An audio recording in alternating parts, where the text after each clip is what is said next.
Eu sou assistente social e sou fundadora do Centro de Transformação Social Vida Nova há mais de 30 anos já. Nós vivemos sempre com doações, mais de pessoas físicas do que jurídicas, né? Pensamos assim, tipo, 2 vezes em fechar, né, a entidade, porque não tinha como, porque a fome era demais e as nossas crianças estavam na rua pedindo. E as nossas crianças não tinham medo da pandemia, porque elas tinham fome, então elas corriam nas casas. Eu, às vezes, sinceramente, eu saía ali na rua, gritava, eu saía com o carro gritando, vão para dentro, vão para casa, saiam da rua, né? Mas não, elas ficavam na rua, porque às vezes na rua elas ganhavam alguma coisa para comer, né? E dentro de casa elas não tinham, né? Tenho muita esperança, né? Que vai aparecer mais voluntários, que nós vamos conseguir colaboradores para estar nos apoiando, para que a gente continue com esse projeto, com as atividades com as crianças e que a gente ainda possa atender até um número maior ainda dessas crianças e também das famílias da comunidade. No começo da pandemia, que estava sendo divertido, porque a gente não entendia o que estava acontecendo, a gente estava só desesperada com as mortes e com as possibilidades dessas mortes estarem perto da gente também. Eu e o meu filho, a gente criou um momento bem lúdico. Então ele vestia a roupa do uniforme, ele pegava a mochila dele, ele ia para um outro espaço que eu arrumava, ele me chamava de professora. Lógico que está bem melhor, mas assim, mais choro, crianças que estavam mais...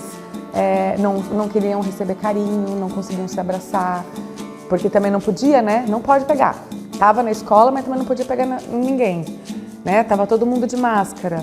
A máscara impede a gente de se expressar, de mostrar que se você está feliz ou se está triste, se você está bravo ou não, é só no olho.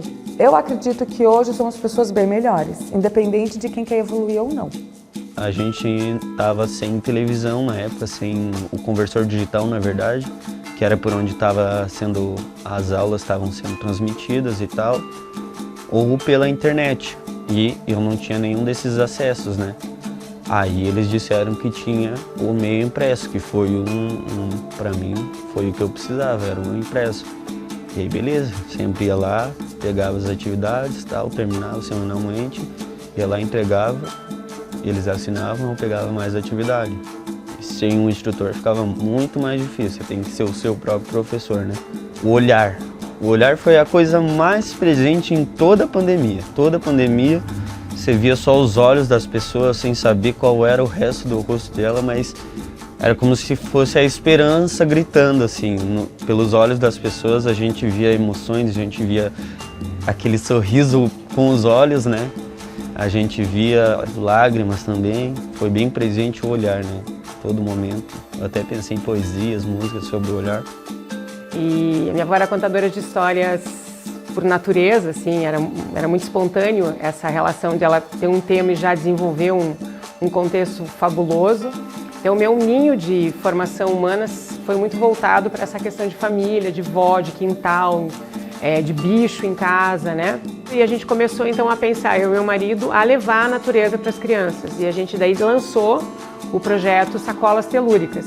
Muito do que eu faço aqui no cotidiano hoje com as crianças sempre fiz, embalar isso numa sacola de tecido e mandar para casa. E aí eu separava de 6 a 8 práticas para as crianças desenvolverem ao longo da semana com a família. Então ia terra, ia sementes, iam raízes para se transformar em bichos esquisitos, ia música, né? Eu tentava pensar num jeito orgânico e poético, né, de chegar à natureza nas casas. E o que eu recebo das crianças é amor, né? É uma entrega mesmo, né? Eu vivo a minha vida no quintal, né? E é de verdade.